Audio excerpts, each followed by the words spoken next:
Hello, Silja. Hi. How are you doing? I'm very well. Thank you so much for asking me to do this podcast with you. I'm very honored, very Yeah. inspired by your website launch. Yes, this is our first podcast, the first one I've ever done, and it is with the launch of the website tomorrow, oliviapuccini.com. And we are both sitting here in Tallinn, Estonia. I'm sitting in my kitchen, as you can tell by my mixer and things in the background. It looks like you're sitting in your living room. I can see your kitchen in the background as Yeah, well. my living room is joint with my kitchen, so I'm sitting Yeah. in both. Yes. And I love that because when I think about the kitchen, I think we have a term, even in English, we often say, kitchen talk or keeping it in the kitchen. And just the idea that you can be intimate, it's where your family is, it's where you can learn together and just talk over food. I know growing up as a teenager, that was always a really important part of my time was, in the kitchen with my parents, just talking about all the issues and how much I learned. So we're sitting here in our kitchens and we're going to share a little bit according to the purpose of the website. And the website is meant to help every person become the very best version of themselves. And I met you, I don't know, quite a few months ago now here in Tallinn, Estonia. We've been partnering together to do an effort called Propel Women Community. And that is to help women in Estonia be empowered to become the best version of themselves, but not just stay there, but to also do something to help and empower the women who maybe don't have as much opportunity. And so you and I have been doing that together, and I've been so impressed by just the person you are and the passions you have. So I think anybody who listens to this podcast will be able to learn a lot. And I should say that even though your English is excellent, you are an Estonian. I am, yes. Right, and obviously I'm an American working in Estonia, so I think that's important for our audience to know. But so people can get to know you just a little bit better, I'm starting and ending every podcast with just some fun questions that you need to answer Okay, so that people can get an idea of who Silja Voolma is. All right, so are you ready? I'm ready. Go for Okay. it. The first thing you thought of when you woke up this morning? Should I sleep 30 minutes more? And I Very, did. very good question. What are you most excited about these days? I think the future in general. Just, yeah. And what is the last hobby you picked up? Yoga Yoga. And your favorite holiday? is Christmas. I love Christmas. I do too. What is the best part of living and working in Estonia? I know you've also lived and worked abroad, so we're going to talk about it later. But what do you like about being here in Estonia? I just feel like there's a lot of space to think here. Probably because there aren't many people.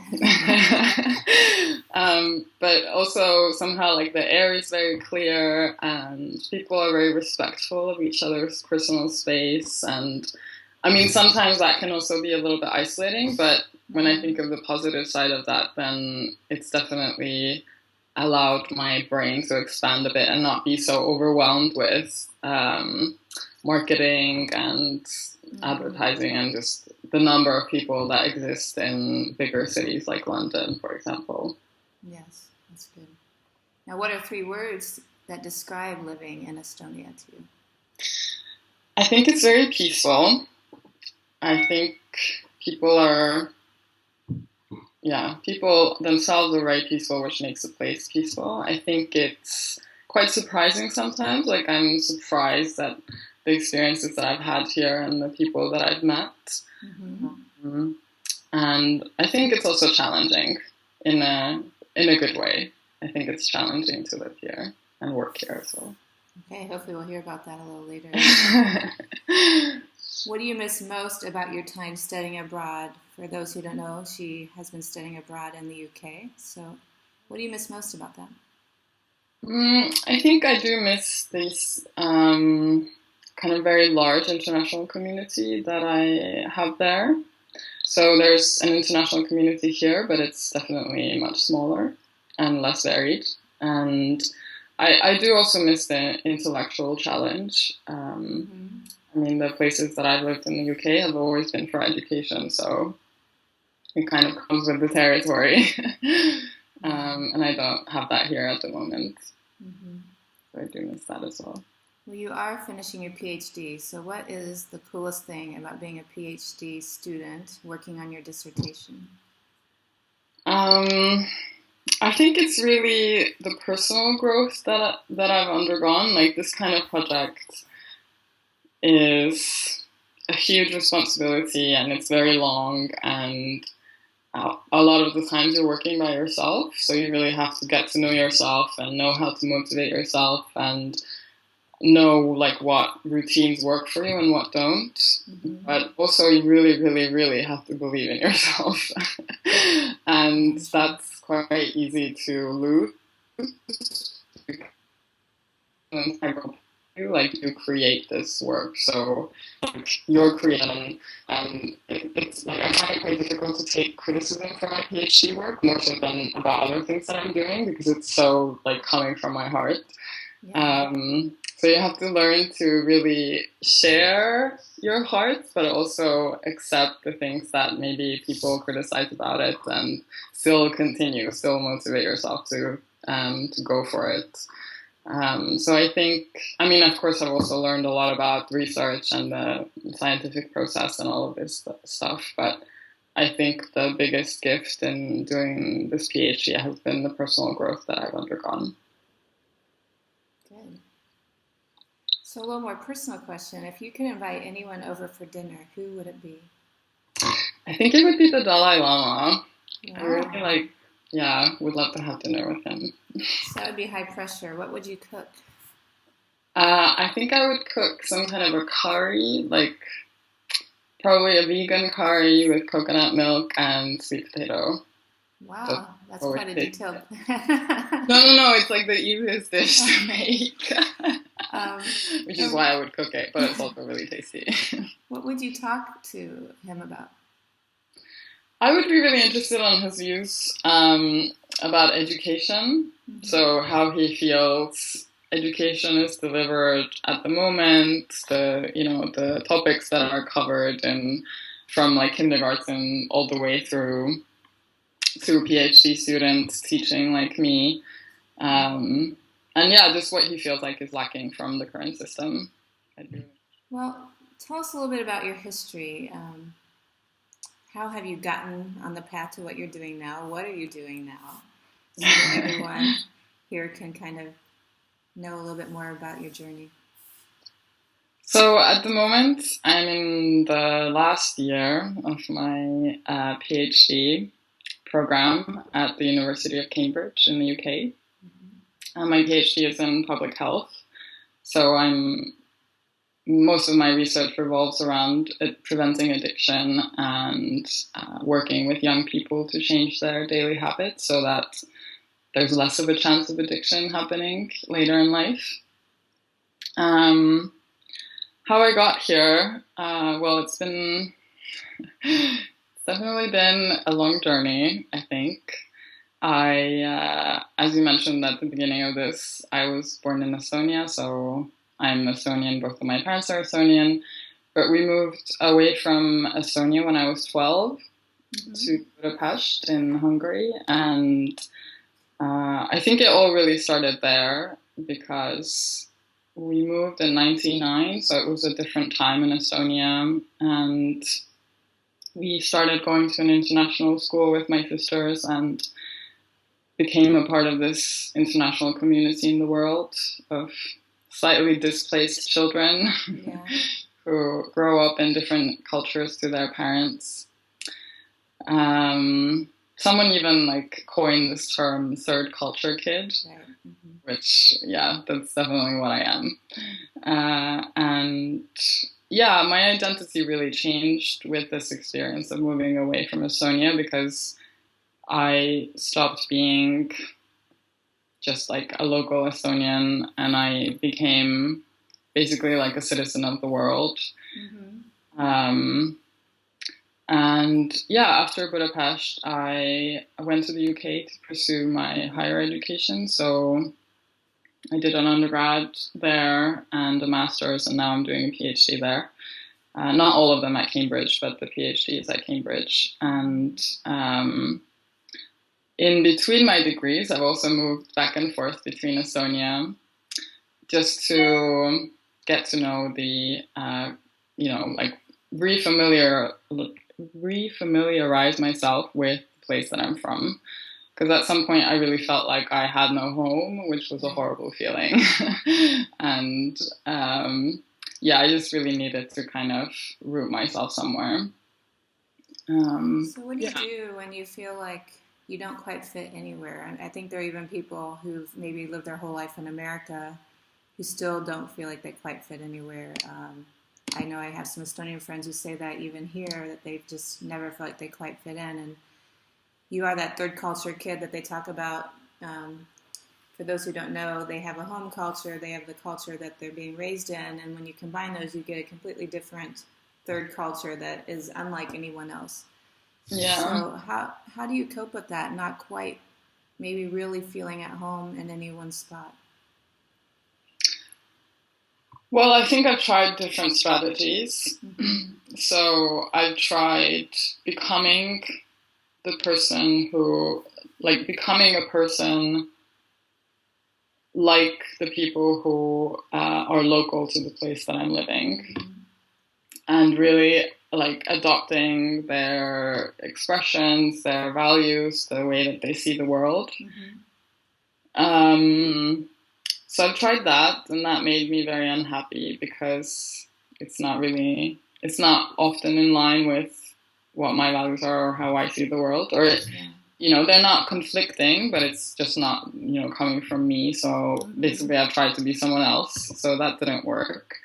Whenever I moved back to Estonia, I felt like, well, I am Estonian, so why wouldn't I feel at home here? But when I first moved back, it was really quite difficult because just my life experience is so different.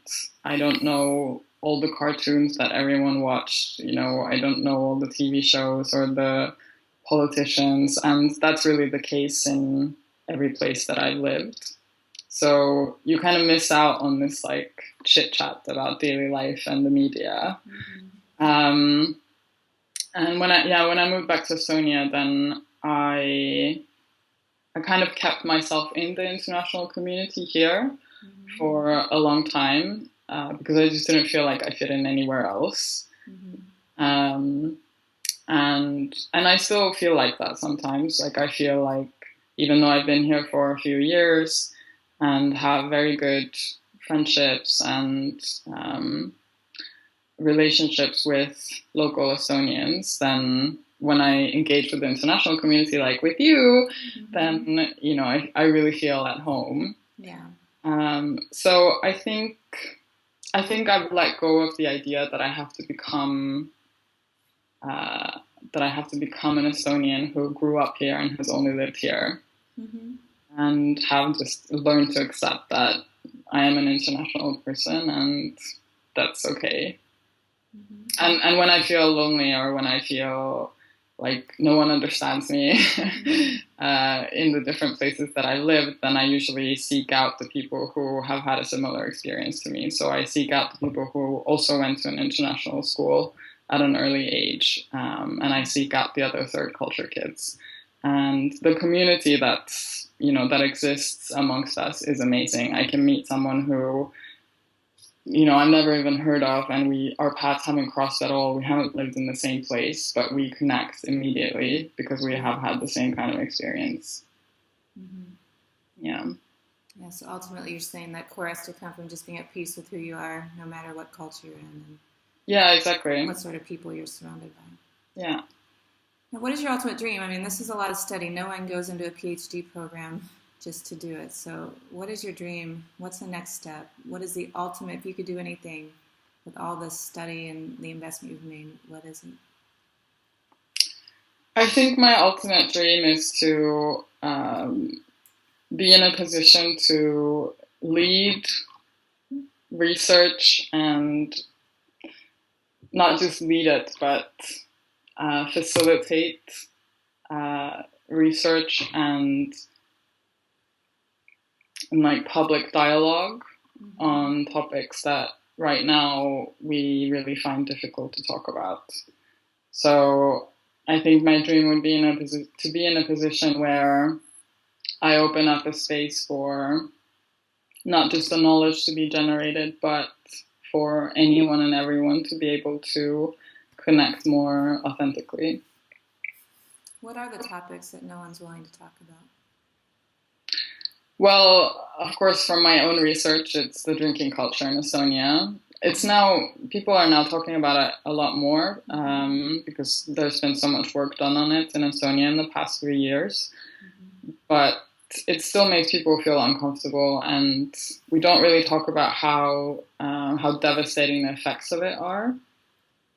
I feel very, very strongly about gender equality, as you know, and women's rights.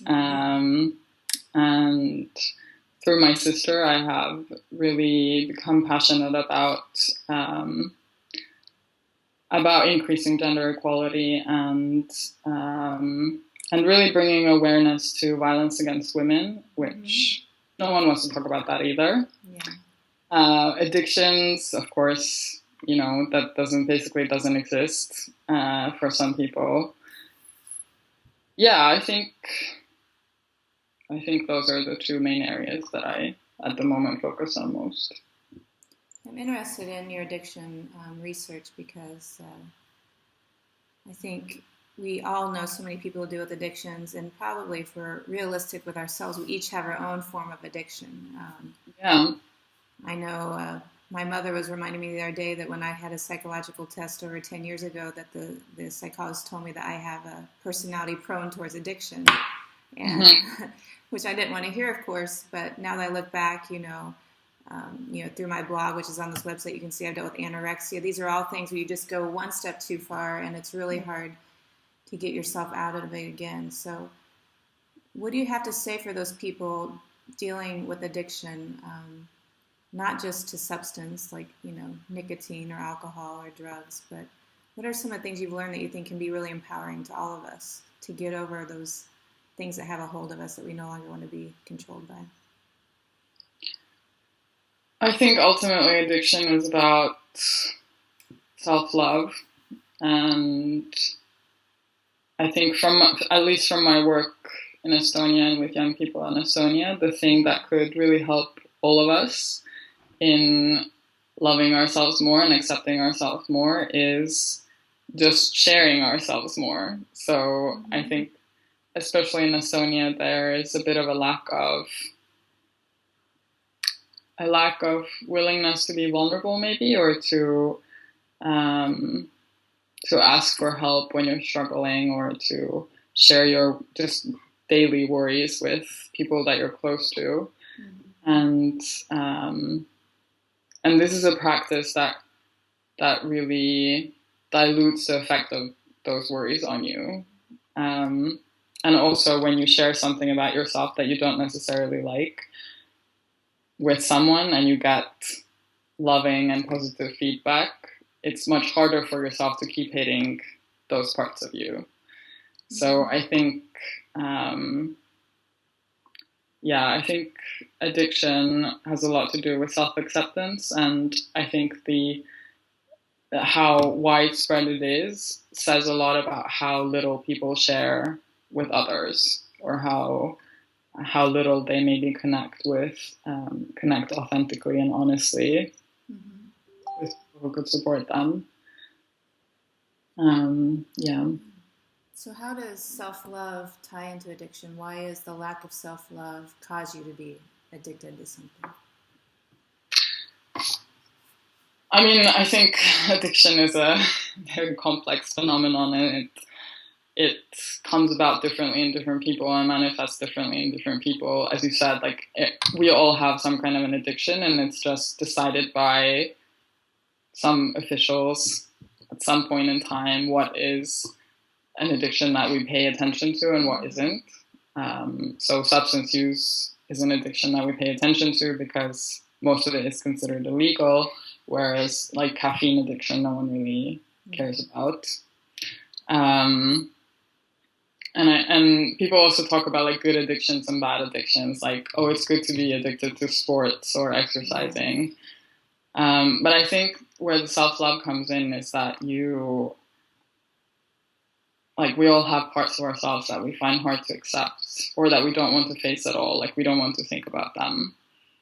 And we find outlets which we think kind of cover it up or protect ourselves from having to face them. So if, for example, you're scared of being worthy of love, and you think that being worthy of love is linked to how you look, then that could potentially lead to an eating disorder, because you feel like that's where you can control whether you're loved or not. And self-love is important because that is the longest relationship you will have with anyone, and the closest. And it's definitely taken me a long time to learn that you can't really, you can't heal yourself by expecting others to love you or from the love that others give you. It's like it has to come from you. And I'm interested because I've heard several people talk about how in Estonia vulnerability is an issue, that somehow culturally maybe people grow up not having the practice of really, really sharing deeply what's going on, but more trying to be strong all the time. And but I don't think that's just an Estonian thing. I think you'll find that across cultures, across nations. Definitely. So if what you're saying is one of the keys to overcoming the addictions that we all have, whether they be small or large, is that self-loving connection with other people, true connection where we're being vulnerable. What tips can you give someone who has grown up not having an example of vulnerability in their lives? What are the steps someone can take to start to see that open up, or relationships open up for them so that those needs are met? I think it depends on how self-aware the person is. So if the person is not self-aware at all, then I would, and by self-aware I mean do you know what the things are that you feel scared of sharing?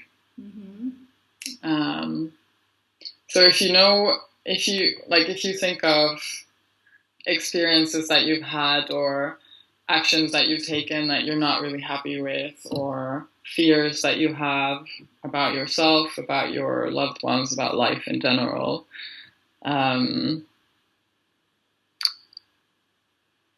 think the sign that you're scared of sharing it is usually also physical. So you feel maybe slightly nervous, or when you think about it. So I would say the first step would be to identify what are the things that you feel that way about. What are the things that kind of make you a little bit nervous? And if you imagined yourself telling someone, something in you is just really blocking that, or your mind is telling you no way, they're not going to understand, they're not going to accept me, it's not worth it. And take those topics and or take one of those topics and tell the person that you trust the most. And it's not necessarily the person that you think you love the most. I think that's also really important. It's not necessarily your romantic partner. I think it needs to be the person that you trust the most, like someone who would never, ever, ever want to hurt you or criticize you in any way. And I think the first sharing has to come in a space like that, where you feel really protected and safe, and the risk is slightly minimized, because you're going to feel really, really nervous about sharing it. So you don't want to tell someone who you think is going to criticize you, or who you're in a conflict with, or something like that. And yeah, I think it takes a lot of strength to make that first step. So also be patient with yourself.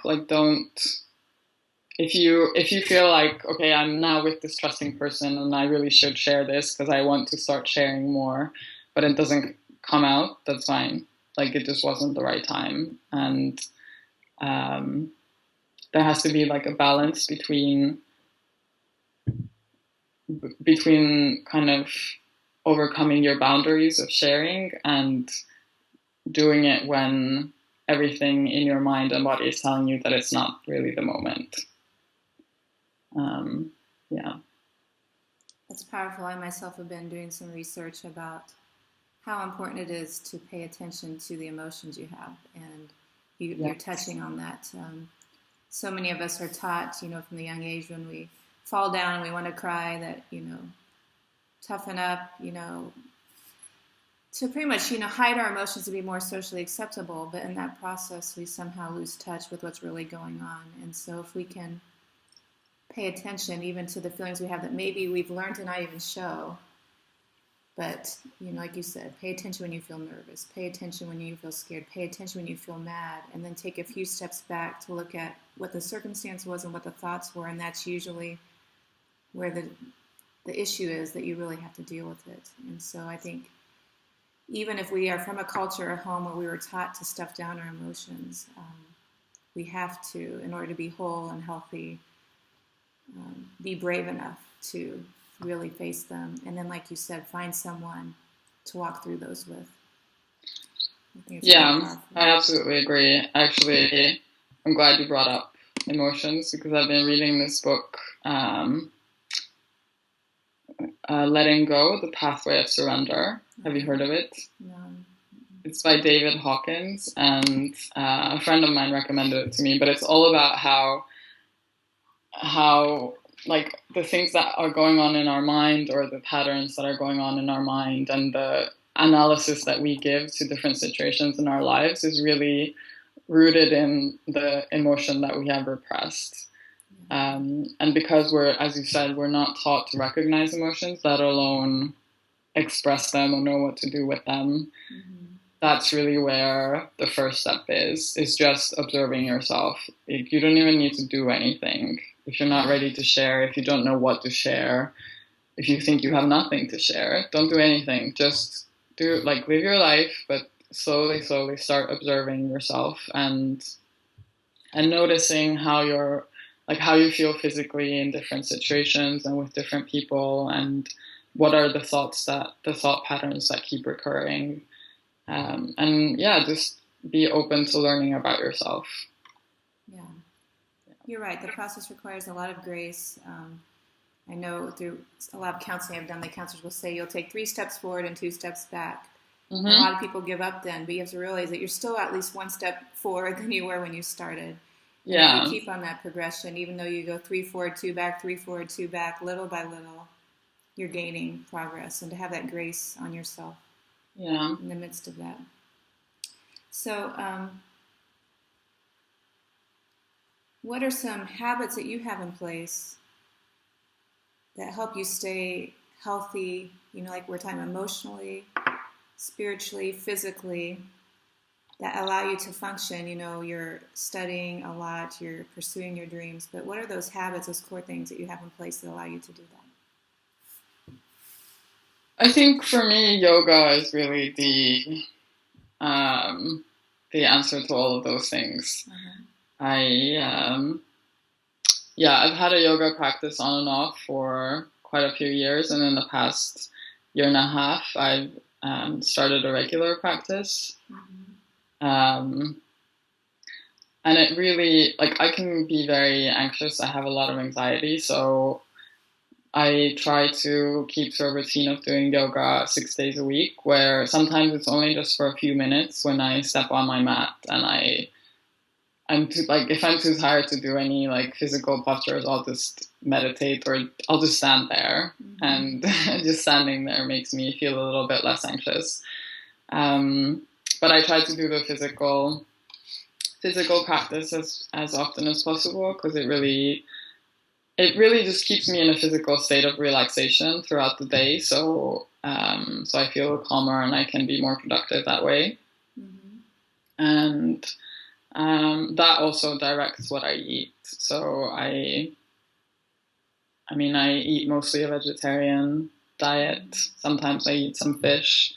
And I try to cook at home a lot, and yeah, I mean, I've struggled a lot as well with like accepting my body and not getting too crazy about dieting or things like that, which I think, I mean, that's common across women to have those issues. So now I really try to eat what I feel my body needs, um, and it's worked well. Like I think I eat more for nourishment than trying to cover up some hole inside, which which is what I used to eat for. Yeah. Yeah. So I think yoga and eating well, and also a couple of years ago, I really drastically reduced the amount of alcohol that I drink, and it's not just because of my research being on this topic, although that also helps. It's just because it was literally destroying my body and my mind. Like I was getting very sick. I was very sad all the time. I just really wasn't myself, and now I drink much less, and it's hugely improved everything in my life. So those, and of course I, keep good people around me, which is probably the most important habit. Yeah, staying connected with the people who are supportive and important to you. Yeah, you're right. You are from a smaller country, Estonia, and yet you found yourself doing your PhD at one of the top universities in the world, right? That you see applicants from all over, America, Japan. I mean, I'm sure it's very diverse and there's very few spots. And you got there. So obviously, I think there's something we can learn from your disciplines, your point of view. What has been important to prepare you or enable you to do that? I think it's really my family that I have to thank for that.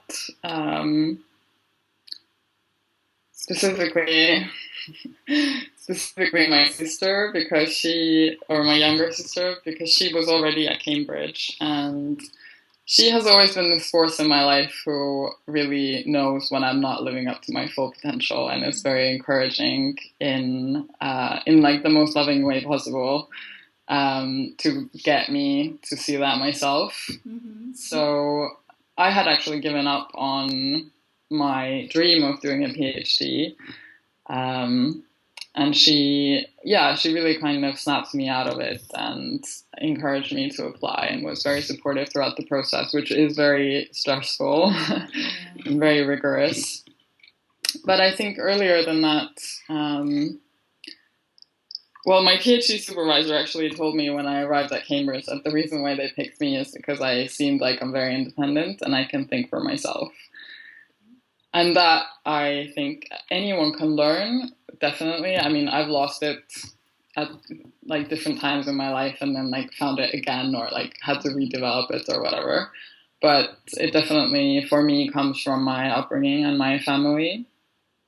And I think a lot about my father, who was always a big dreamer, and him and my mother really brought me and my sisters up to be independent and to think differently to the people who surround us, because that's what my parents always did. Even before we moved to Hungary, they, my classmates in Estonia would call them the crazy bohemian hippies, and they really weren't bohemian or hippies. They just like really thought very differently. To most of the conservative Estonian society at the time.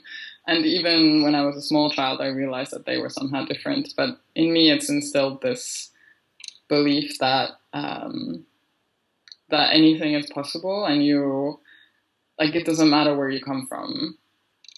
And I think that was definitely something that came from my parents.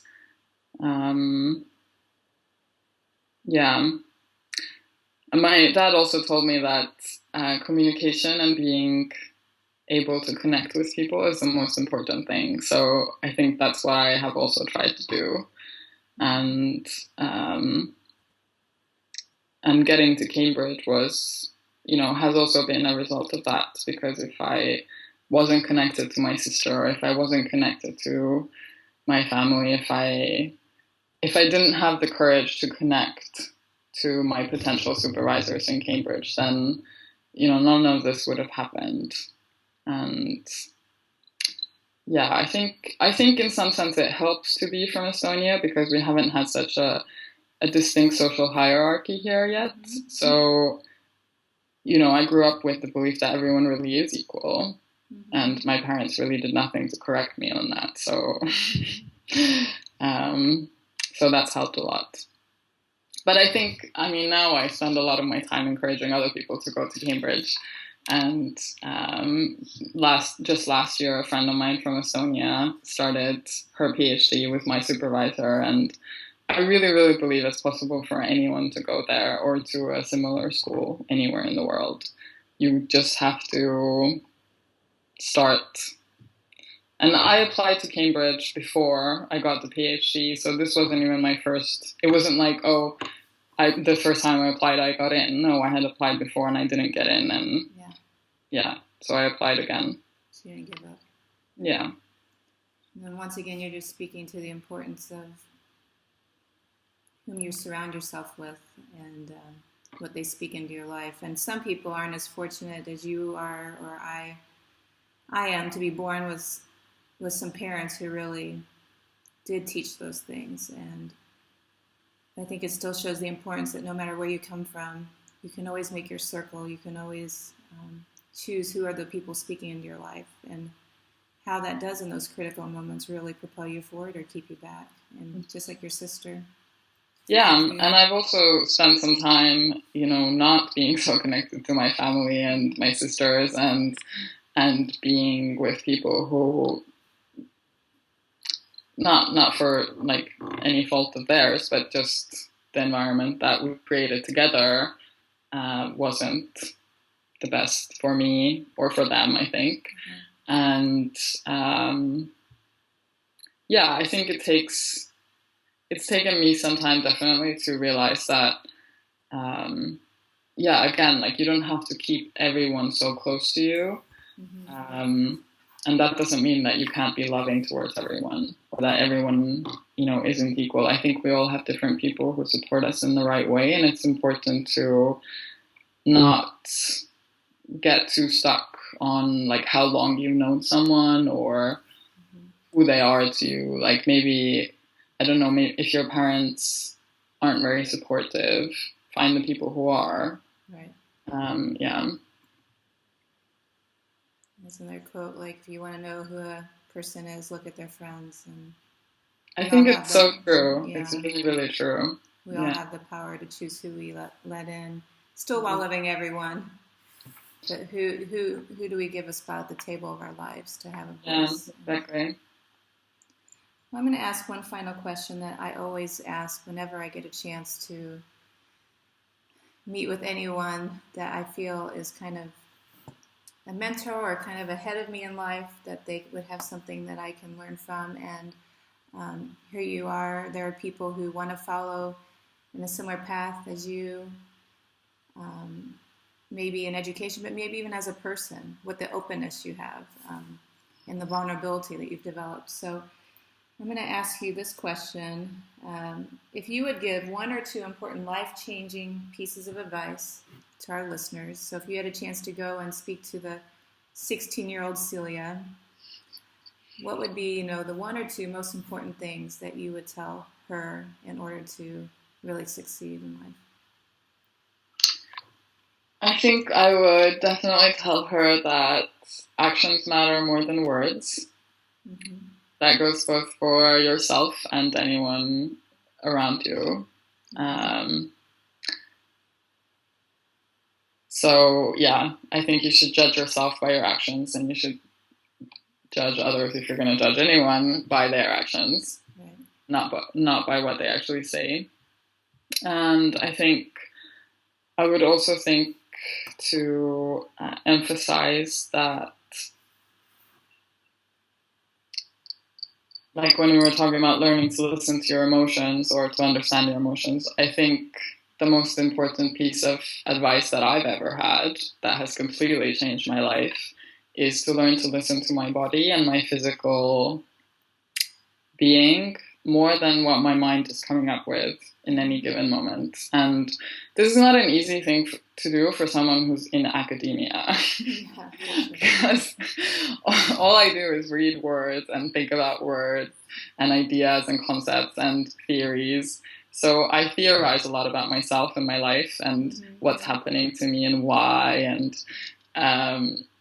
And it's made me very unhappy and very anxious and very confused a lot of the time. So now I'm really trying to move away from that and listen more to what my physical sensations are telling me. And I'm starting to understand that I've really put myself in a lot of situations where I'm getting sick physically or I feel very, very anxious. And my mind is like overriding that by saying, oh, you're just being silly about it. And there's something, it's something that's wrong with you. Like no one else would feel this way in this situation. Whereas I should have listened to my body and just left or, not put myself in that situation in the first place. So I really believe that your body is always wiser than your mind. And your mind just has a lot of free time or something. Just makes up so many things. Yeah, as one of my close friends has been telling me recently that we're actually feeling beings that think. But often we've been taught that we're thinking beings that feel. Exactly. And we need to understand what we truly are, and our body is often in connection with those feelings. And health comes by addressing the feelings and then addressing them with truth, ultimately. Yes, so those 100%. Yeah. Powerful concepts. Well, I personally am excited to see what you do here in Estonia. I know as a part of your PhD program, you have to give 2 years, right, of service back to Estonia. 3, actually, yeah. Oh, 3, okay. Yeah. So I'll be stuck with you as a friend for a while. Which I'm happy about. Poor me. For you, but like. So I'm going to be excited to see just what you do with your research and the opportunity you have to use everything you've learned about addiction and health here in Estonia. And I know you have a heart for the teenagers, if I remember correctly. And yeah, my heart is set on working with teenagers. Yeah. Before the addictions go too far. And I think that's a powerful place to be. And I really believe that, society can change, even though people tell me that it can't. Mm-hmm. But I believe that it can, and I think it takes one generation to think differently for the whole society to change. So that's my dream, to change one generation of teenagers in Estonia, to be a little bit more self-aware and more authentic. Let's do it. Yeah. Okay. But I'm so excited about this website, and I'm just like so honored that you asked me to be a part of it, and it's gonna inspire and empower so many people to have this tool to read and interact with. So thank you for being such an inspiring presence in our community. Thank you. It's a privilege. Well, I'm going to stop. Not stop. I want to finish our podcast with some more questions. Okay. And to start off here, these are like questions so that we can continue to get to know you a little more. Okay. We have a very serious question to start it off with. Are you ready? I'm ready. What's the cutest thing on planet Earth? The cutest? There's so many cute things. I think puppies. You probably can't beat puppies. Good answer. If you could moonlight as another profession, what would it be? I would be a doctor. A medical doctor, not a philosophical doctor. So no matter which way you go, you have a lot of years in the university. Yes. What is your favorite board game? I don't really like board games. I don't think I have a favorite one. If I could high five you, I would. I don't either. Skype high five. I always feel like a loser because I'm not into games. But me too. But no, we're not losers. So an important advice that you would give to your kids should you have them someday? Good advice to my kids.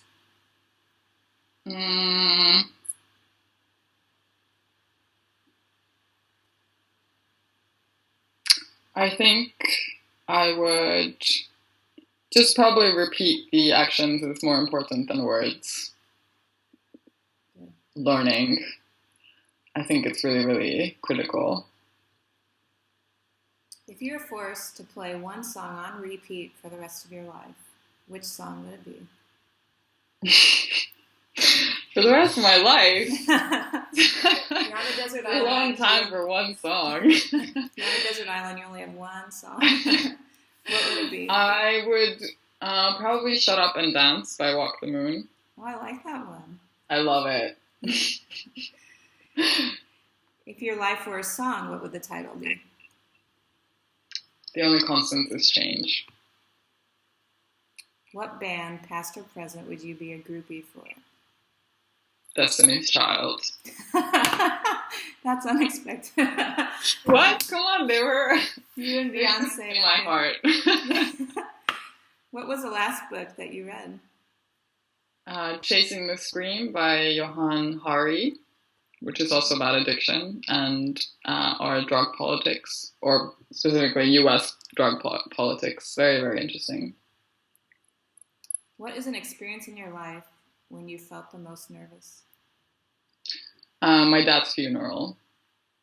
That was, yeah. So, what would be your best idea for a dream first date? I think just dinner. Like, I really feel dinner is just the perfect every date. Like, there's food. Listen, man, you're gonna be lucky if you get Silja. You know, Eiffel Tower. Check out. Oh my God, way too many people. Just dinner. Okay. Just dinner. Yeah. What are you doing tomorrow? I'm actually going to a yoga workshop on breathing. Oh. How to expand breathing. Very excited. What do you hope to be doing 1 year from now? I hope to have finished my PhD. Mm-hmm. I have to have finished my PhD, more correctly. And I hope to be traveling in India and Nepal. Okay, so you said that you would have dinner with the Dalai Lama in Mm-hmm. the beginning. So when that dinner comes to an end, what do you serve him for dessert? I think I would serve white chocolate cheesecake with raspberries. It's delicious. Sounds good. Very practical question. Are you a heels or a flats person? Flats, definitely. And our final question, what is your happy place? Wherever my family is. Very nice. Well, I think we can all agree that whoever has you in their life is very lucky because your priorities seem to be on relationships and sharing and making the world a better place for those that surround you. So thank you for sharing a bit of yourself with us here at the website, oliviapuccini.com. And we'll look forward to calling you Dr. Silja very soon. Me too. Very exciting. Thank you so much. It's been lovely to talk to you. Thank you. Okay. Bye. Bye.